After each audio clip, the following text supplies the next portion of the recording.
Good morning students, myself Shan Patel. Today we are going to start part 5 of chapter number 12 friction. जैसे कि बच्चों हमने last lecture part 4 में हमने friction के बारे में उसके एडवांटेजेस और डिसएडवांटेजेस के बारे में समझा था कि फ्रिक्शन जो है हमारी डेली लाइफ में कहाँ पे उसके फ्रिक्शन के एडवांटेजेस कहाँ पे उसके बारे में समझा था और उसके वो जो एविल कहाँ पे प्रूव होता है।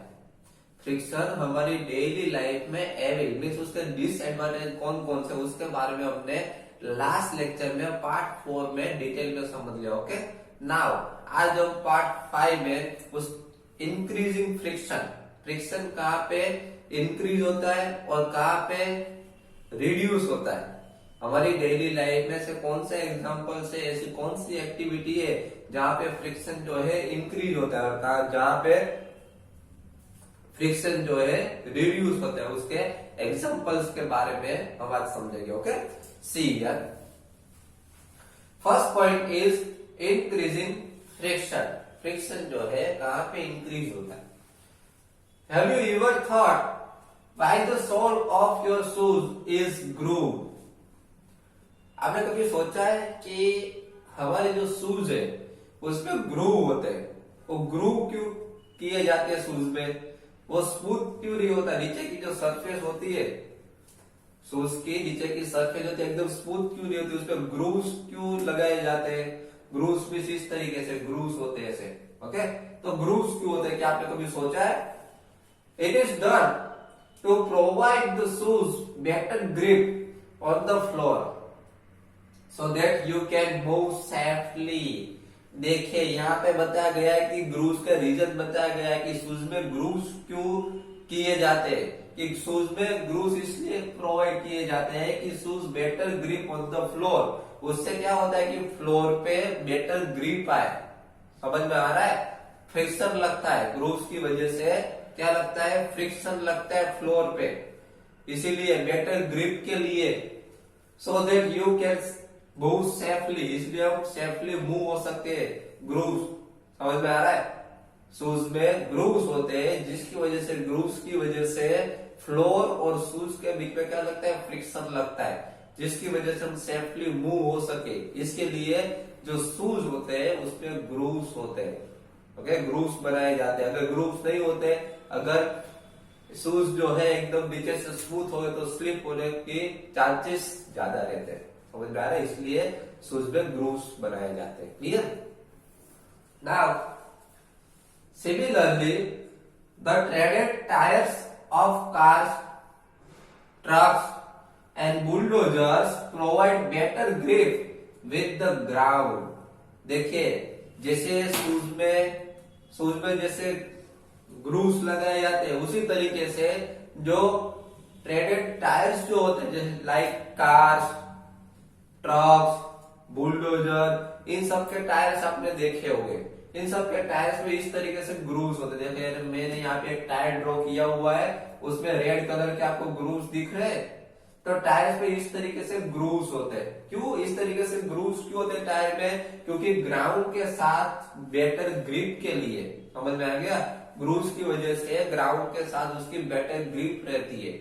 ओके, और फ्रिक्शन लगता है, फ्रिक्शन की वजह से इजीली मूव हो सकता है। अगर ग्रिप नहीं होती तो क्या होता, ग्रिप नहीं होती तो अगर स्मूथ होता, ग्रिप नहीं होती, अगर टायर स्मूथ होगा तो क्या होता, स्लिप हो जाता ग्राउंड के साथ। समझ में आ रहा है, इसीलिए यहाँ पे बेटर ग्राउंड के साथ बेटर ग्रिप के लिए यहाँ पे टायर्स जो है उसमें इस तरीके से ग्रूव्स बनाए जाते हैं।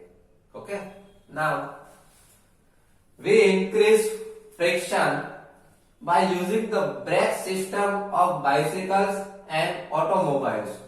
देखिए बाइसिकल एंड ऑटोमोबाइल, ये जितने भी व्हीकल्स जो है ऑटोमोबाइल्स, ओके, बाइसिकल और ऑटोमोबाइल्स में हम ये जो फ्रिक्शन को इंक्रीज करने के लिए, फ्रिक्शन इंक्रीज हो उसके लिए उसमें ब्रेक सिस्टम आती है। आपने बाइसिकल में जब आप बाइसिकल मूव कर रहे हो, आप बाइसिकल में आप जब आपको जरूरत पड़े बाइसिकल स्लो करने के लिए, तब आप क्या करते हो, बाइसिकल की ब्रेक अप्लाई करते हो ना, ब्रेक लगाते हो। तो उस सिस्टम में जब आप ब्रेक लगाते हो तब उसमें फ्रिक्शन होता है। जिसकी वजह से बाइसिकल जो है वो स्लो हो जाती है। When you are riding a bicycle, the brake pads do not touch the wheels. देखिए, जब आप बाइसिकल राइडिंग करते हो, बाइसिकल चला रहे हो, बाइसिकल राइड कर रहे हो, तब क्या होता है कि बाइसिकल के जो ब्रेक पैड होते हैं वो तब व्हील के साथ टच नहीं होते। ओके, बाइसिकल की ब्रेक के जो पैड जो होते हैं वो व्हील के साथ टच नहीं होते। ओके, जब उसको स्लो करने की जरूरत पड़ती है तभी आप टच करते हो उसको। But when you press the brake lever, this pads arrest the motion of the rim due to the friction, the wheel stop moving. देखिए यहाँ पे ऐसा बताया गया है कि जब आप बाइसिकल राइडिंग करते हो तो वो ब्रेक पैड जो है वो व्हील को टच नहीं करते, लेकिन जब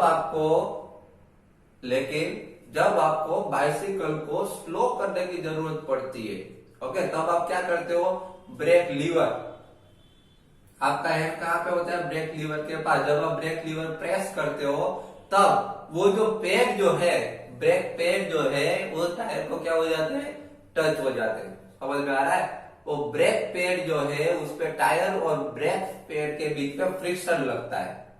ब्रेक पैड जो है टायर को टच हो जाते हैं और ये जो ब्रेक पैड जो है वो और टायर के बीच में फ्रिक्शन लगता है, जिसकी वजह से टायर जो है उसकी स्पीड स्लो हो जाती है। समझ में आ रहा है? और एक टाइम ऐसा आ जाता है जब इस बाइसिकल जो है वो स्टॉप हो जाती है। Clear? You might have seen that kabaddi players rub their hands with soil for a better grip of their opponents. देखिए आपने ये भी देखा होगा कि कबड्डी प्लेयर जो होते हैं वो बार बार क्या करते हैं, कबड्डी प्लेयर को आपने देखा हो बार बार अपने हैंड में क्या लगाते हैं, सोइल लगाते हैं। देखा है ना आपने, कबड्डी प्लेयर अपनी हैंड में सोइल लगाते हैं। क्यों लगाते हैं? क्योंकि बेटर ग्रिप के लिए उसका जो ओपोनेंट्स जो है, उसका जो ऑपोजिट टीम में जो प्लेयर जो है उसको बेटर ग्रिप आए पकड़ने के लिए। समझ में आ रहा है? इसीलिए वो क्या करते हैं, अपने हैंड में सॉइल यूज करते हैं। ओके, और सॉइल यूज करते, देखिए यहाँ पे, you might have seen that kabaddi players rub their hand with soil for a better grip their opponents. Soil से अपने हैंड्स को रब करते हैं, जिसकी वजह से सामने वाला जो प्लेयर जो है उसको बेटर ग्रिप में ले सके। उसके लिए कबड्डी प्लेयर क्या करते हैं, अपने हैंड जो है वो सॉइल से रब करते हैं। ओके, तो ये बच्चों इतने ये जो एग्जांपल्स जो थे वो इंक्रीजिंग फ्रिक्शन इंक्रीज करने के एग्जांपल थे कि कबड्डी प्लेयर जो है अपने हैंड्स को रब करते तो उसका फ्रिक्शन ज्यादा लगता है। समझ में आ रहा है? तो ये फ्रिक्शन, ये इतने जो एग्जांपल्स हुए वो फ्रिक्शन को इंक्रीज करने के एग्जांपल हुए। अभी हम समझेंगे फ्रिक्शन को डिक्रीज करने के। डिक्रीज मीन्स फ्रिक्शन को रिड्यूस करने के बारे में, उसके रिड्यूस करने रिड्यूस के एग्जांपल्स देखेंगे। हमारे डेली लाइफ में फ्रिक्शन जो है कहाँ पे रिड्यूस होता है, जब फ्रिक्शन रिड्यूस करने की जरूरत कहाँ पे पड़ती है। Okay, see here reducing friction. Why do you sprinkle fine powder on the carrom board? देखो बच्चों, जब आप कैरम आप खेलते हो, ओके, तब आप उसमें स्प्रिंकल फाइन पाउडर, आप उसमें फाइन पाउडर यूज करते हो, है ना? किसके लिए यूज करते हो आप उसमें फाइन पाउडर? तो आपका आंसर होगा कि हाँ, जब उसकी जो रफ सरफेस जो है, रफ सरफेस को, कैरम की जो रफ सरफेस है उसको स्मूथ बनाने के लिए। ओके, स्मूथ बनाने के लिए आप क्या करते हो, उसमें स्प्रिंकल फाइन पाउडर उसमें स्प्रिंकल करते हो। क्या फाइन पाउडर उसमें यूज करते हो, क्योंकि वो रफ सरफेस जो है वो स्मूथ बन जाए। क्योंकि रफ सरफेस जो है उसमें क्या लगता है, रफ सरफेस जो इसपे फ्रिक्शन ज्यादा लगेगा। ओके, इसके लिए आप क्या करते हो, फ्रिक्शन कम करने के लिए, रिड्यूस करने के लिए उसमें फ्रिक्शन, कैरम बोर्ड की जो सरफेस जो इसमें फ्रिक्शन रिड्यूस करने के लिए आप उसके ऊपर फाइन पाउडर डालते हो। Okay, now you might have noticed that when a few drops of oil are poured on the hand of a door, the door move smoothly.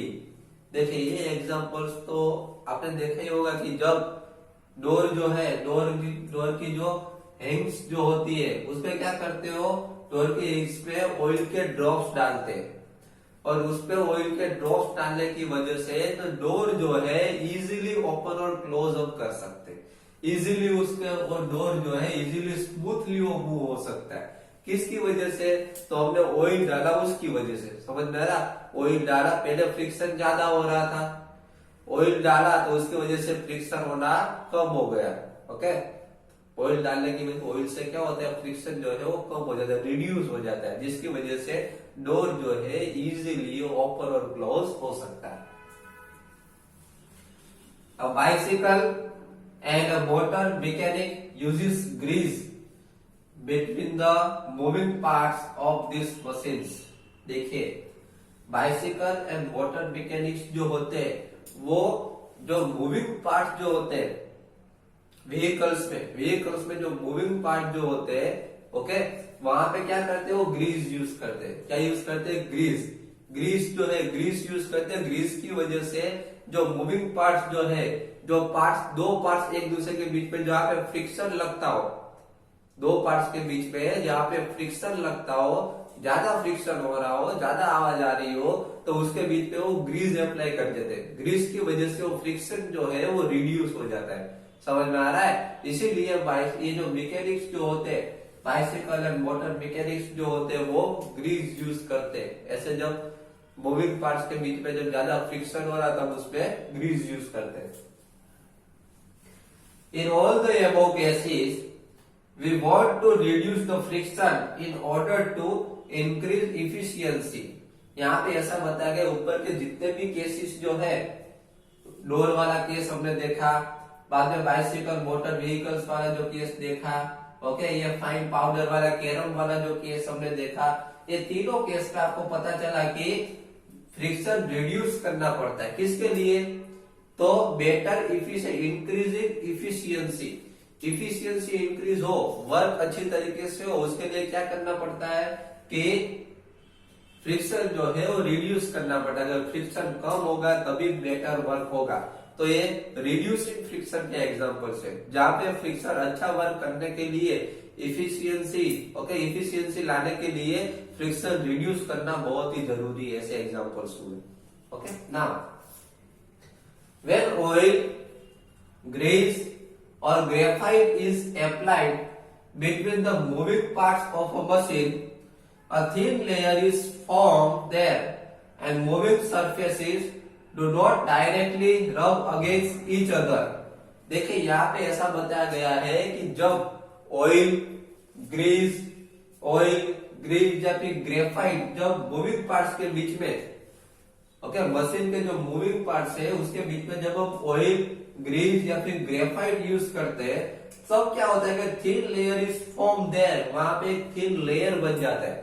Moving parts के बीच में, दो पार्ट्स के बीच में जब फ्रिक्शन लगता हो, कोई भी मशीन हो, तब दो पार्ट्स के बीच में फ्रिक्शन लगता हो, तब वहां पे ऑयल, ग्रीस या ग्रेफाइट जब यूज करते हैं, तब वो दोनों पार्ट्स के बीच में एक थिन लेयर बन जाता है।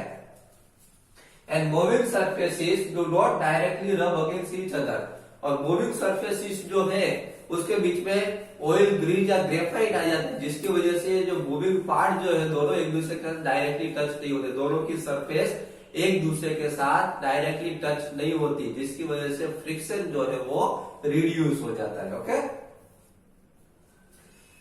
The substances which reduce friction are called lubricants.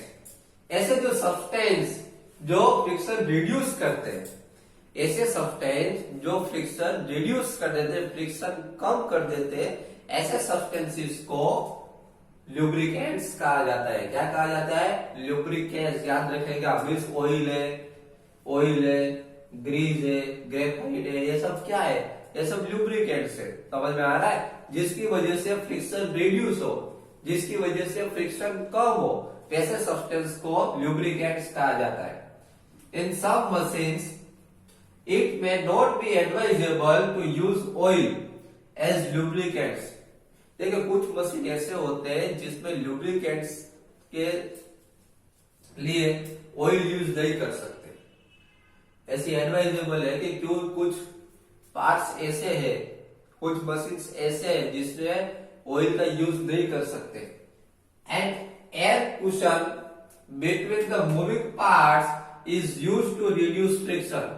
उसमें फ्रिक्शन रिड्यूस करना हो, मूविंग पार्ट्स के बीच में फ्रिक्शन रिड्यूस करना हो तो उसके लिए एयर कुशन यूज कर सकते हैं। क्या यूज कर सकते हैं? Air cushion. ओके, तो बच्चों यहाँ पे हमने ये रिड्यूसिंग फ्रिक्शन के कुछ एग्जांपल्स देखे। ओके, तो आज के लेक्चर में हमने दोनों के बारे में समझ लिया। पार्ट 5 में इंक्रीजिंग फ्रिक्शन, फ्रिक्शन जो है उसको इंक्रीज करने की जरूरत कहाँ कहाँ पे होती है, कहाँ कहाँ पे फ्रिक्शन जो है वो इंक्रीज होता है हमारी डेली लाइफ में, उसके एग्जांपल्स देखे। और कहाँ कहाँ पे रिड्यूसिंग फ्रिक्शन हमारी डेली लाइफ में कहाँ कहाँ पे ऐसी फ्रिक्शन को रिड्यूस करने की जरूरत पड़ती है, वैसे भी एग्जांपल्स हमने देख लिए। ओके, तो कुछ वर्क ऐसे है जिसमें फ्रिक्शन इंक्रीज होना चाहिए और कुछ वर्क ऐसे है जिसमें फ्रिक्शन है वो रिड्यूस होना चाहिए। ओके, तो अब हमारी डेली लाइफ में ऐसे बहुत सारे एग्जांपल्स हैं जो आज के लेक्चर में हमने देखे। ओके, बाकी के जो पॉइंट जो है, बाकी के जो टॉपिक्स जो है वो हम नेक्स्ट लेक्चर में मींस पार्ट 6 में देखेंगे। Okay, thank you very much.